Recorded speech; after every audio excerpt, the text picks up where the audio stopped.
Bismillahirrahmanirrahim. Assalamualaikum warahmatullahi wabarakatuh.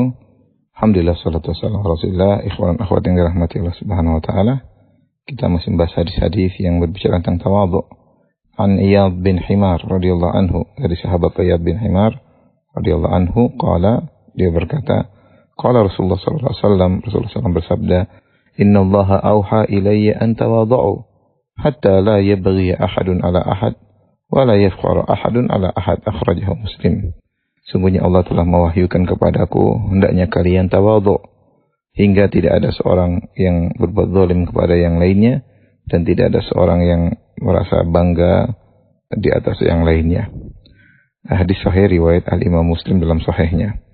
Hadis ini berbicara tentang tawadhu, di mana Nabi membuka hadisnya dengan mengatakan, Inna Allaha auha ilayya.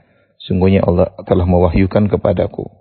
Dan ini Nabi semua tentu banyak hadis-hadis yang merupakan wahyu dari Allah kepada Nabi Shallallahu Alaihi Wasallam. Ya, tetapi Nabi mengkhususkan hadis ini, menunjukkan hadis ini memiliki perhatian khusus karena Nabi mengkhususkan penyebutan bahwasanya Allah mewahyukan kepada Nabi. Apa maksudnya Allah mewahyukan kepada Nabi? Bisa jadi maksudnya adalah Allah mengilhamkan kepada Nabi, sebagaimana dalam firman Allah Subhanahu Wa Taala, "Wa auha rabbuka ilan nahli," dan Rabb memberi wahyu kepada lebah, maksudnya mengilhamkan lebah, ya, bagaimana cara dia membuat rumah, bagaimana cara dia melakukan kegiatannya. Kemudian juga seperti firman Allah, wa auhayna ila ummi Musa, dan kami beri wahyu kepada ibunya Musa, maksudnya kami ilhamkan kepada ibundanya Nabi Musa alaihissalam. Dan bisa jadi maksudnya auha ilayya, yaitu Allah beri wahyu kepada aku, sebagaimana dalam Al-Quran begitu banyak ayat-ayat yang menyuruh untuk tidak sombong dan tawadhu kepada sama kaum mukminin. Atau maksudnya tadi ini memang ilham khusus terhadap hadis ini kepada Nabi Shallallahu Alaihi Wasallam, ya, sehingga Allah mengilhamkan secara khusus agar Rasulullah merintahkan kepada umatnya, antawadhu, hendaknya kalian tawadhu, ya.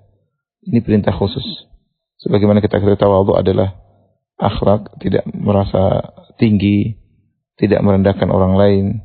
Ya, meskipun orang depan kita mungkin hakikatnya dia rendah, mungkin dia lemah, ya, tapi kita jangan merendahkan dia. Jangan merendahkan dia, karena kita tidak tahu hakikat antara kita dengan dia mana yang lebih terbaik di sisi Allah Subhanahu wa taala. Ya, karena kita tidak tahu kita lebih bertakwa atau dia. Kita tidak bisa menilai secara totalitas antara perbandingan antara amalan kita dengan amalan dia. Kalaupun kita lebih bertakwa, kita tidak boleh kita untuk merasa tinggi di hadapan dirinya, ya.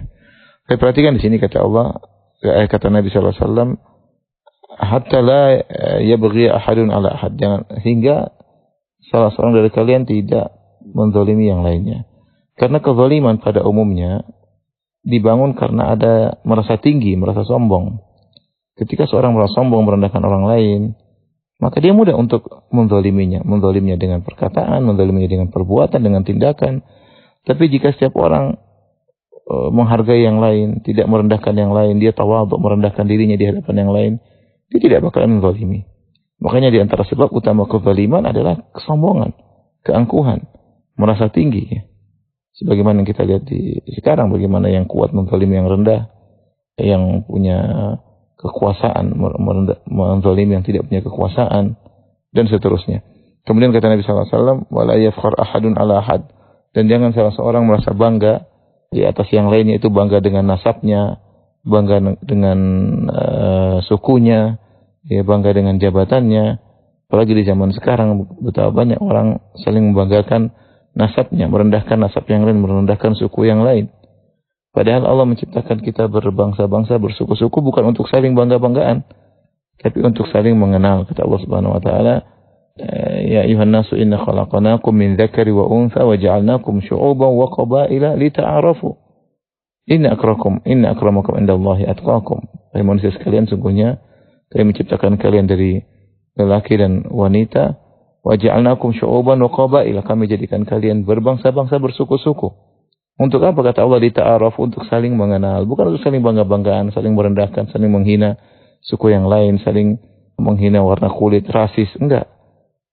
Ini semua tapi untuk apa? Untuk lita'arafu, untuk saling mengenal. Sikap seperti ini, merendahkan yang lain, rasisme, merendahkan suku yang lain, semua bisa hilang jika seorang tawadhu. Karena Allah berkata, inna akramakum indallahi atqakum. Yang paling mulia di sisi Allah, yang paling bertakwa di antara kalian. Yang tawadhu kepada Allah itulah yang mulia di sisi Allah Subhanahu